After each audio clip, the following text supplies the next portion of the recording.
companion planting. Things you want to put next to each other, things you don't want to put next to each other. Are you itching to plant like I am? It's still winter. See how the garlic did. This morning it's 24 degrees. A little frost on our potato buckets. It's supposed to warm up to 50 degrees today. We'll come out here and uncover everything in a little while. Happy leap year.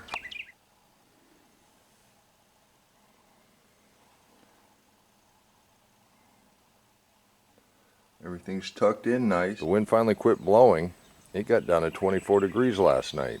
It was only 27 the night before. And while I uncover this, let's go ahead and talk about a few things that'll make your harvest even better, and a few things you better not plant together, otherwise you won't have a harvest at all. 10 days in with a couple days in the house. Get them out here and get a little sun on them. One of the benefits of companion planting is you get more food in a very small area. And if you plant the wrong things side by side, you're going to have a very poor harvest. For example, beans and onions. There's a chemical in onions that will really mess up the beans. Two other plants you don't really want to plant close together are potatoes and tomatoes. One of the reasons is they're susceptible to the same pests, and you don't want to have that in the same area. And they also compete for the same nutrients. Here's a couple that grow really well together, beets and carrots. Although carrots and parsnips don't grow very well together. A lot of these things have to do with pests, have to do with diseases. Not necessarily that they hurt each other like our first example of beans and onions. Although anything you plant with fennel, you're probably going to have a problem with. Fennel's probably a good idea to plant in a container. Now I've had really good luck planting beets and carrots along with my tomatoes. Where they say you don't want to plant your brassicas next to your tomatoes. They're both very heavy feeders, and it might stunt your tomatoes a little bit. And it might stunt your brassicas a little bit. Where you may not want to grow your brassicas next to your tomatoes, sure do want to grow them next to your beets. Have you ever heard anybody say you can't have enough beets? Beets is a really favorite companion plant with just about everything. They don't do so well with pole beans, but they do great with bush beans. And the nitrogen that the bush beans produce makes the beets a little sweeter. A couple other ones you really don't want to plant together, your cucumbers and your summer squash. They compete for the same nutrients. They also have the same disease problems. There's a good chance they'll stunt each other. But celery and lettuce are another ones you really don't want to plant together. Celery will attract pests that will really like to chew on your lettuce.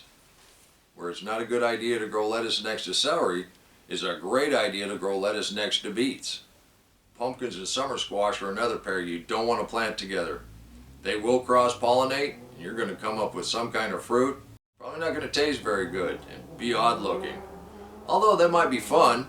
Here's an edible flower you can companion plant with just about anything, and that's your marigolds. They attract pollinators. You can eat the flowers, they make a really nice tea, and they make a nice splash of color in your garden. Or you don't want to grow your onions next to your beans. Onions do great next to beets. The strong pungent odor, that drives off most of the pests that really want to chew on your beet. Garlic produces sulfur compounds that will definitely stunt your peas, so those are another two you don't want to plant close together. And to sum this up, the most compatible companion plant you have is your beet. It goes well with just about everything. And then on the flip side, the very worst plant to companion plant with would be your fennel. It's best to just grow that in a container. Keep it away from your garden. There's a couple that have chemical reactions to each other. Beans and onions for one, garlic and peas. But for the most part, the reason they say don't plant certain things together is the nutrient factor. They attract the same kind of bugs. And our whole goal behind the garden is to produce as much food as we can with as few pests as possible. So keep that in mind when you're laying out your garden.